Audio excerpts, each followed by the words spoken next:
Hello student, एक बार फिर से आपका स्वागत है आपको स्मार्ट स्टडी क्लासेस में। हाँ, तो हमारी इंटरमीडिएट की इंग्लिश ग्रामर क्लास चल रही थी और इसमें चला था आपका वोकैबुलरी। क्या चल रहा था? वोकैबुलरी, जो कि आपके एग्जाम में 14 मार्क्स का आता है, इसीलिए आपको इसको समझना बहुत ज़रूरी है। और देखो, अब तक इसमें हम आपके 4 पॉइंट क्लियर करा चुके हैं और इसमें केवल 5 पॉइंट होते हैं आपके, जिसमें पहला होता है सिनोनियम्स, दूसरा एंटोनियम्स, तीसरा होता है होमोफोन्स और चौथा होता है आपका वन वर्ड सब्स्टिट्यूशन और पांचवा होता है इडियम्स एंड फ्रेजेस। तो अब तक आपके 4 पॉइंट कंप्लीट हो चुके हैं। कि जैसे लिखा हुआ है आपका फर्स्ट पर लिखा हुआ है इन ए फिक्स। क्या लिखा हुआ है? इन ए फिक्स, जिसका मतलब क्या होता है? परेशान। क्या होता है? परेशान। तो आपको कुछ भी याद हो ना हो, लेकिन आपको इतना याद जरूर रखना है कि इन ए फिक्स हो, यानी इन ए फिक्स दिखाई दे तो आप समझ जाओगे कि इसका मतलब क्या होता है? परेशान होता है। और फिर क्या है? फिर कुछ नहीं, आप ट्रांसलेशन बहुत अच्छे से सीख जाओगे, क्योंकि आपका जो स्टोरी का पोर्शन चल रहा है न्यू सीरीज वाला, जिसमें आप बहुत ही अच्छी तरह से हिंदी से अंग्रेजी बना सकते हो। और आपको क्या करना है? एक वाक्य आपको क्या करना है? सोचना है माइंड में, जिसमें कौन शब्द आना चाहिए? जिसमें आपका परेशान शब्द आ जाए। कह सकते हो कि मैं आज बहुत परेशान हूँ। आपने सोच लिया कि मैं आज बहुत परेशान हूँ। या कह सकते हैं कि कोरोना से देश की जनता बहुत परेशान है। ठीक है ना? तो आपने ऐसा सोच लिया और आपने क्या सोच लिया कि हमको ये शब्द इसमें आना है। तब ये शब्द इसमें आना है। जब ये शब्द इसमें आ जाएगा तो क्या करोगे? आप उसकी अंग्रेजी बना दोगे। और सेंटेंस भी आप ऐसा सोचना, ऐसा नहीं कि खुद लंबा चौड़ा सेंटेंस सोच लिया और फिर आप देख रहे हो कि इसकी अंग्रेजी क्या है कि उसकी अंग्रेजी क्या है। सेंटेंस ऐसा सोचना जिसके मीनिंग आपको अच्छी तरह से पता हो। ठीक है ना? चाहे भले ही आप स्वयं के ऊपर सोच लेना, मैं ये नहीं कहूँगा, लेकिन हम भी आपको यहाँ एक वाक्य बताएंगे। अगर आपको एट ए टाइम ये वाक्य याद रहता है तो इसे लिख दीजिए, अगर नहीं याद रहता है तो आप स्वयं सोच लीजिए। सिर्फ आपको तो उस शब्द से संबंधित एक सेंटेंस बनाना है और कुछ नहीं करना है, और आपको मार्क्स मिल जाएंगे। ठीक है ना? तो देखो, हमने क्या सोचा, यानी कि मैं तुम्हारे काम से परेशान हूँ। मान लीजिए कोई घर में आपका सर्वेंट है या कोई छोटा भाई है, तो क्या है, वो हर समय गलतियाँ करता रहता है। तो आप सोचिए कि मैं तुम्हारे काम से परेशान हूँ। ठीक है? आपने क्या सोचा? मैं तुम्हारे काम से परेशान हूँ, और इसकी अंग्रेजी बना लीजिए अब।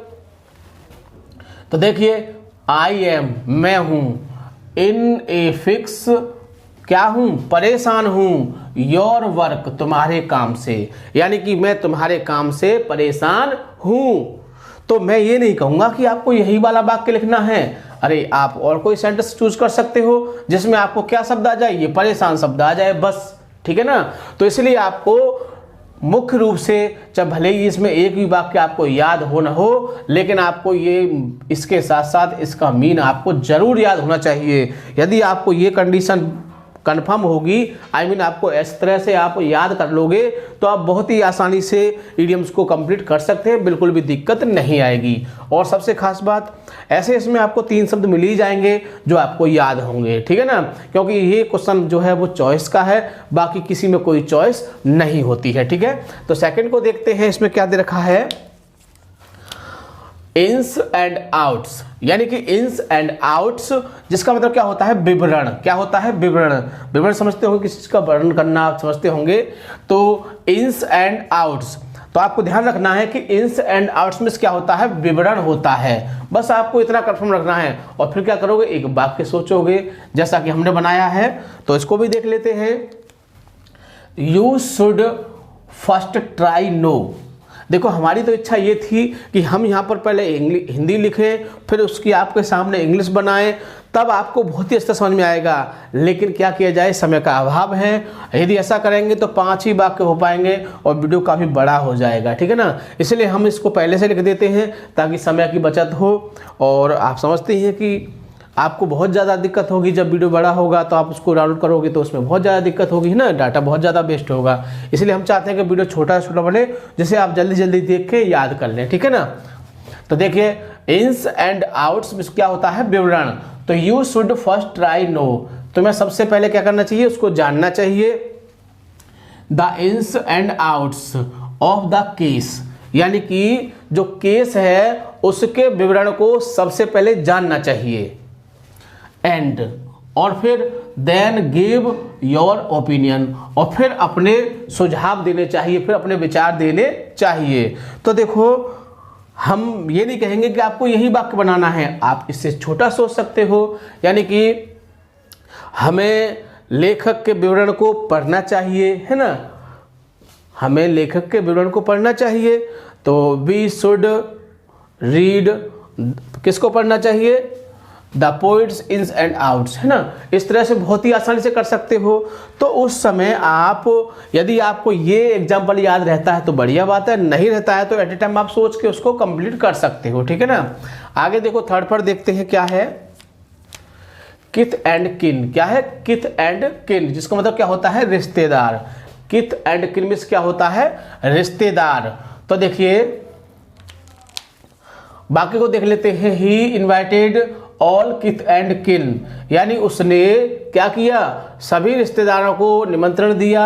इन द फंक्शन, किसमें, उत्सव में, यानी कि उत्सव पर उसने सभी रिश्तेदारों को क्या किया, निमंत्रण दिया।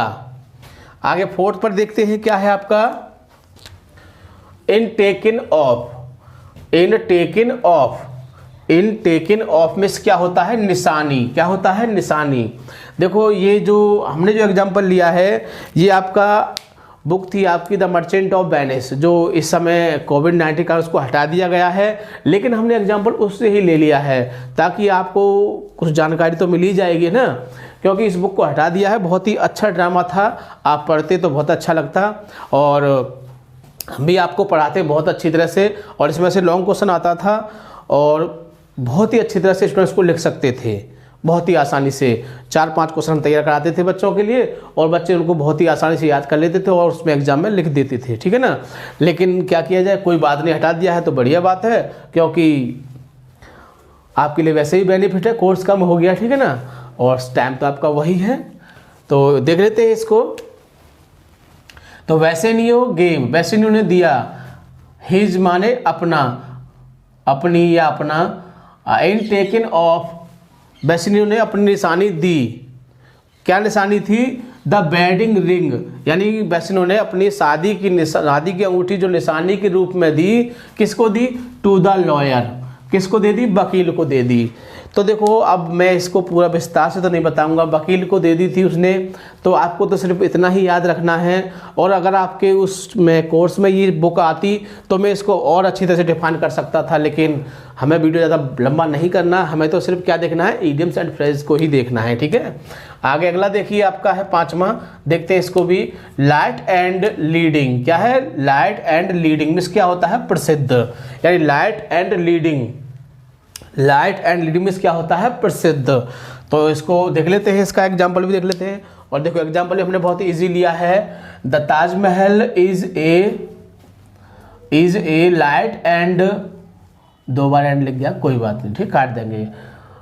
The Taj Mahal is a light and leading building.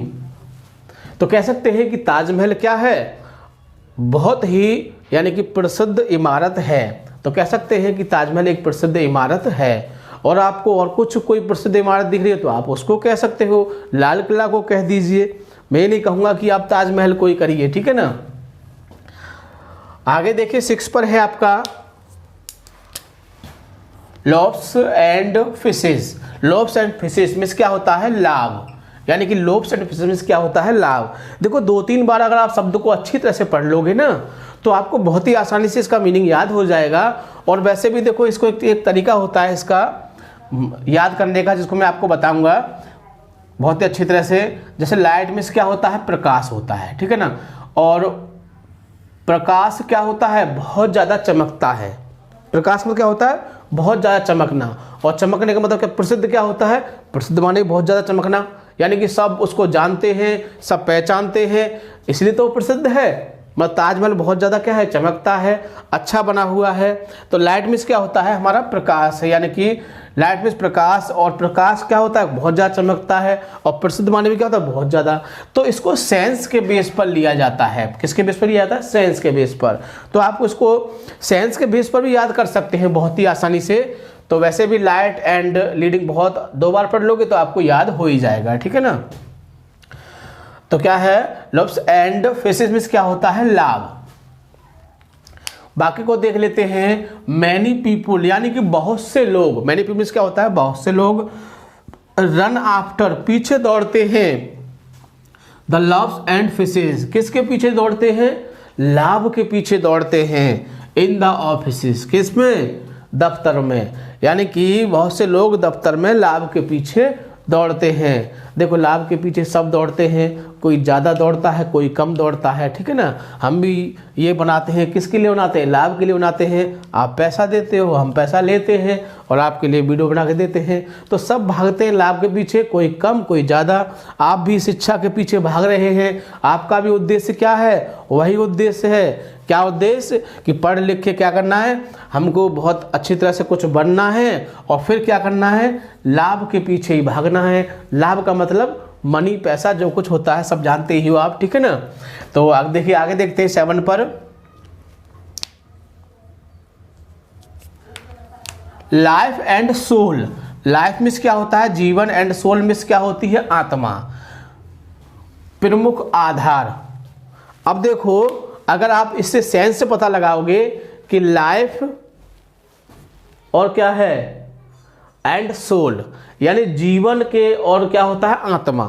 यानी कि हमारा जीवन जो है वो हमारी आत्मा जो है क्या है, हमारे लिए क्या है, मुख्य आधार है नहीं है, मतलब प्रमुख आधार है नहीं है, मुख्य आधार। अगर आप समझते हैं कि अगर हमारे शरीर में आत्मा ना हो तो क्या होगा, हमारा शरीर बेकार है, बेकार है नहीं है। और जीवन के लिए आत्मा बहुत ही जरूरी है, तो क्या होगा, बहुत ही क्या है, प्रमुख आधार है। तो इस तरह से भी हमने बताया था कि यदि आप इस तरह से भी इसको कर सकते हैं कि प्रमुख आधार, यानी कि प्रमुख आधार कह सकते हैं या मुख्य वस्तु कह सकते हैं, ठीक है ना, मुख्य वस्तु कह सकते हैं। लाइफ एंड सोल क्या है, मुख्य वस्तु, प्रमुख आधार।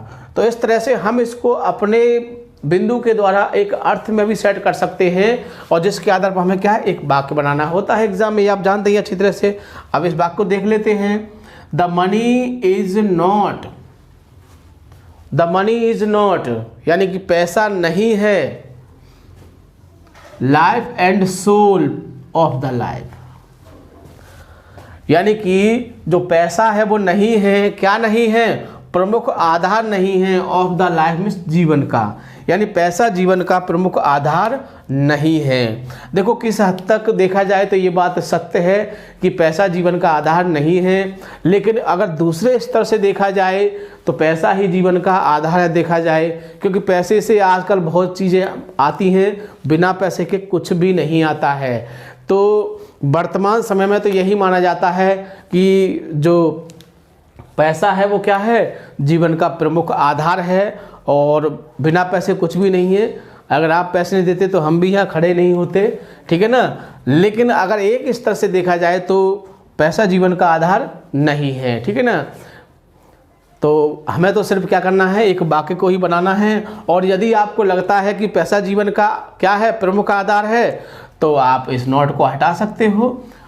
अगर आपको लगता है कि पैसा ही जीवन का प्रमुख आधार है तो क्या करोगे, आप इस नोट को हटा दोगे, कह दोगे कि हाँ जी हमारे लिए तो पैसा ही जीवन का आधार है, पैसा होगा तो सब चीज़ मिल जाएगी, बिना पैसे के कुछ भी नहीं मिलेगा, ठीक है। जैसी आपकी मर्जी, ठीक है। मैं आपको इस बात के लिए नहीं कहूँगा कि हो सकता है कि तुम्हारा पैसा ही सब कुछ आधार हो, लेकिन मेरा पूरी तरह से नहीं है, सब कुछ नहीं है, ठीक है। आगे देखो 8 पर देखते हैं। और देखो हमें इसको इतनी गहराई से नहीं लेना है, हमें तो सिर्फ एक वाक्य बनाना है अच्छी तरह से, और एग्जाम में एग्जामिनर उसे पढ़ ले और आपको अच्छे नंबर दे दे, ठीक है ना। आगे देखते हैं 8 पर है ले वेस्ट। ले वेस्ट मीन्स क्या होता है, बर्बाद करना, ठीक है। अब आपको तो खाली बेस्ट शब्द से ही पता चल जाएगा, बेस्ट मीन्स क्या होता है, बर्बाद करना होता है। ले को मारो गोली, तो इससे पता लगा लो कि बेस्ट मीन्स क्या होता है, बर्बाद करना है, ठीक है। अब देखो एग्जाम्पल लिख लेते हैं। यानी कि अमेरिका, अमेरिका का नाम सुना होगा, America had laid waste Hiroshima and Nagasaki. यानी कि अमेरिका ने देखो क्या था कि ये हिरोशिमा और नागासाकी दो जापान के नगर थे, तो इन पर क्या किया था, इन पर उसने बम गिराया था, तो इनको क्या कर दिया, बर्बाद कर दिया था। यानी कि इन दोनों नगर पर बम गिराया था, तो ये दोनों नगर क्या हो गए थे, बर्बाद हो गए थे। और इसका प्रकोप आज भी वहाँ देखने को मिलता है। वहाँ पर देखा जाता है कि जो बच्चे पैदा होते हैं तो वो एबनॉर्मल होते हैं। किसी का पैर नहीं होगा, किसी का हाथ नहीं होगा, और किसी के सिर पर बाल नहीं होंगे, किसी का एक कान नहीं होगा, है ना। तो उसका असर वहाँ पर रहता है, ठीक है ना। तो अमेरिका ने क्या किया था, हिरोशिमा नागासाकी पर क्या गया थे, बर्बाद कर दिया था उसने। तो सेंटेंस बहुत ही आपका सटीक है, और यदि आप एग्ज़ाम में ये आता है और आपने इसको सेंटेंस को बना दिया तो एग्जामिनर बहुत ही खुश होगा, बोलेगा बच्चा तो वाकई ही बुद्धिमान है, बहुत बुद्धि रखता है, और सेंटेंस कहाँ से बनाया है इसने, और मैं गारंटी दे रहा हूँ आपको बहुत ही अच्छे मार्क्स देगा, ठीक है ना। तो ऐसे सेंटेंसों को आप अच्छी तरह से याद रखा करेंगे, और अक्सर ऐसे उसमें आ जाते हैं तो इनको बनाया करोगे, ठीक है। 2 बार इसको पढ़ लोगे, आपके दिमाग में बैठ जाएगा। आगे देखते हैं 9 पर क्या है, नल एंड वॉइड। ये क्या होता है, निष्फल। यानी नल एंड वॉइड में क्या होता है, निष्फल, यानी उसका कोई फल नहीं है, कोई उससे फायदा नहीं है, निष्फल है। तो क्या होता है, नल एंड वॉइड में क्या होता है, निष्फल। आपको दिमाग में ये रखना है कि निष्फल होता है, नल एंड वॉइड में क्या होता है, निष्फल होता है, ठीक है। आगे बाकी देख लेते हैं इसका। तो योर हार्ड वर्क, यानी तुम्हारा जो कठिन परिश्रम है, तुम दिन रात मेहनत कर रहे हो, याद कर रहे हो, कभी इंग्लिश याद करते हो, कभी हिंदी, कभी केमिस्ट्री, कभी फिजिक्स, कभी मैथ, है ना, सब कुछ में लगे पड़े हैं। न खाने की चिंता है किसी किसी को। बहुत से स्टूडेंट तो मेरे हिसाब से खाना ही भूल जाते होंगे पढ़ाई के क्षेत्र में, क्योंकि ज़रूरी भी है, क्योंकि पढ़ाई से ही आपका जीवन अच्छा बनेगा, ठीक है ना। तो your hard work will not be null and void, यानी कि योर हार्ड वर्क, तुम्हारा जो कठिन परिश्रम है, will not be null and void, यानी तुम्हारा कठिन परिश्रम जो है वो क्या है, वो निष्फल नहीं होगा, निष्फल नहीं होगा फॉर द एग्ज़ाम। किसके लिए, एग्ज़ाम के लिए। यानी जब आप मेहनत कर रहे हो तो उसका फल आपको मिलेगा, ठीक है ना। आगे 10 पर देखते हैं क्या है, लॉन्च शेयर। क्या है, लॉन्च शेयर में क्या होता है, बड़ा भाग। लॉन्च शेयर में क्या होता है, बड़ा भाग। अब बड़ा भाग समझते होंगे, यानी कि बड़ा भाग मतलब ज़्यादा भाग। अब 2 व्यक्तियों ने काम शुरू किया, एक ने पैसा ज़्यादा लगाया, एक ने पैसा कम लगाया। अब कंपनी में जो फ़ायदा होगा, तो जो उसका ज़्यादा पैसा लगाया है, जो मालिक है, वो बड़ा भाग लेगा नहीं लेगा। तो ऐसे सेंटेंस बना सकते हो आप। देख लेते हैं क्या बनाया है, द मिल ओनर, यानी मिल के मालिक ने, गेट माने प्राप्त किया, ए लॉन्च शेयर एक बड़ा भाग प्राप्त किया, इन द कंपनी, यानी पूरी कंपनी में जो मिल ओनर था उसने क्या किया, उसने बड़ा भाग प्राप्त किया, यानी उसने ज़्यादा लिया है, ठीक है ना। या ऐसे कह सकते हो कि घर में जब कोई चीज़ बाज़ार से, मार्केट से आती है, तो जो हमारा छोटा भाई है वो बड़ा भाग लेता है, और माँ भी उसको बड़ा भाग देती है, ठीक है ना। तो हम ऐसे सेंटेंस बना सकते हैं, बिल्कुल भी दिक्कत नहीं है। आप ये नहीं सोचना कि पता नहीं हम क्या सेंटेंस बना रहे हैं, सिर्फ उसमें क्या है, जो सेंटेंस की कंडीशन है वो सही होनी चाहिए, ठीक है ना। तो आगे देखते हैं 11 पर क्या है, of his own accord. Of his own accord means क्या होता है, अपनी इच्छा से। क्या होता है, अपनी इच्छा से। अक्सर बहुत से स्टूडेंट ऐसे होते हैं जो अपनी इच्छा से वर्क करते हैं ना। अरे मैं तो इस स्कूल में पढ़ूंगा, मैं तो उस स्कूल में पढ़ूंगा, मैं तो इस सामान को खरीदूंगा, मैं तो इस मोबाइल को खरीदूंगा, ऐसा होता है। तो क्या होता है, इसका मतलब अपनी इच्छा से। तो क्या है, जैसे कि आपने अब इस चैनल को ज्वाइन किया होगा, तो आपकी इच्छा होगी ना, इच्छा से किया होगा। ऐसा नहीं कि आपने घर वालों ने आपको दबाया, चल यहाँ से पढ़, चल तू यहाँ से पढ़, यहाँ से अच्छा रहेगा, ऐसा कुछ नहीं है ना। लेकिन आपने अपनी इच्छा से ज्वाइन किया होगा ना, क्योंकि आपको लगा होगा कि अच्छी पढ़ाई होती है तो आपने ज्वाइन कर लिया, ठीक है ना, क्योंकि आपने इसकी वीडियोज़ देखी होंगी। और हमारे यहाँ देखो हर चीज़ आपको बहुत ही अच्छी तरह से पढ़ाई जाती है, फिजिक्स है, केमिस्ट्री है, और आपकी इंग्लिश है, मैथ है, सब कुछ बहुत बढ़िया तरह से। और मैं गारंटी देता हूँ कि यदि आप इन चीज़ों को बढ़िया तरह से कवर करोगे तो आप एक बहुत ही अच्छा स्कोर कर जाओगे, क्योंकि लास्ट ईयर भी बच्चों ने किया था, ठीक है ना। तो क्या है, आई ज्वाइन, मैंने ज्वाइन किया दिस स्कूल, यानी कि इस स्कूल को, ऑफ हिज ओन अकॉर्ड, यानी कि अपनी इच्छा से। लास्ट पर देख लेते हैं 12वां, बहुत ही इंपॉर्टेंट है, हो सकता है कि आपको एग्जाम में मिले। यानी कि ऑफ द फर्स्ट वाटर, श्रेष्ठ कह सकते हो, प्रसिद्ध कह सकते हो, इच्छा कह सकते हो, है ना, अच्छा कह सकते हो। तो बहुत ही इसके श्रेष्ठ में अच्छा होता है, प्रसिद्ध भी कह सकते हो, तो ये सब कह सकते हैं। अब इनके बेस पे क्या आपको एक वाक्य बनाना है। तो देखो हमने वाक्य क्या लिया है, जॉन कीट्स एक पोइट हैं आपके, बहुत ही अच्छे पोइट हैं, और इन्होंने ला बेल डाम सन्स मर्सी वो लिखा था, जिसको हटा दिया गया है चैप्टर को आपके को। तो John Keats was a poet of the first water, यानी जॉन कीट जो थे वो बहुत ही एक अच्छे कवि थे, एक श्रेष्ठ कवि थे, ठीक है ना। तो ये थे हमारे 12 शब्द जिनको हमने अभी आपको समझाया, और ये आपका 7वां पार्ट है। इसी तरह से आपके जो इम्पोर्टेंट होंगे उनके पार्ट को हम प्रोवाइड करते जाएंगे। आपको क्या करना है, मुख्य रूप से हम आपको पहले बता चुके, फिर बता रहे हैं कि इसको आपको इस इंग्लिश के साथ इसको हिंदी को याद रखना है। बस इतनी चीज़ आपको याद रखनी है, क्योंकि आप एग्जाम्पल कहाँ से इतने याद रख पाओगे। अरे एग्जाम्पल तो एट ए टाइम आप बना लोगे, क्योंकि हम आपको ट्रांसलेशन सिखा देंगे, ठीक है ना। तो कुछ नहीं करना, आपको ये शब्द याद रखने हैं बढ़िया तरह से, और जब एग्जाम में आप शब्द देखोगे पहचान लो। इसका मतलब तो ये होता है सेंटर दिमाग सोचा कोई बना दिया बहुत ही जल्दी, है ना। तो आप बहुत ही अच्छी तरह से बहुत ही अच्छे मार्क्स गेन कर सकते हो, बिल्कुल भी आपको दिक्कत नहीं आएगी, ठीक है ना। आपको वीडियो को अच्छी तरह से 2-3 बार देखना है, और सबसे खास बात वीडियो को लाइक या शेयर करना नहीं भूलोगे, ताकि और भी स्टूडेंट इस चीज़ का फायदा उठा सके, ठीक है। Thank you. जय हिंद, जय भारत।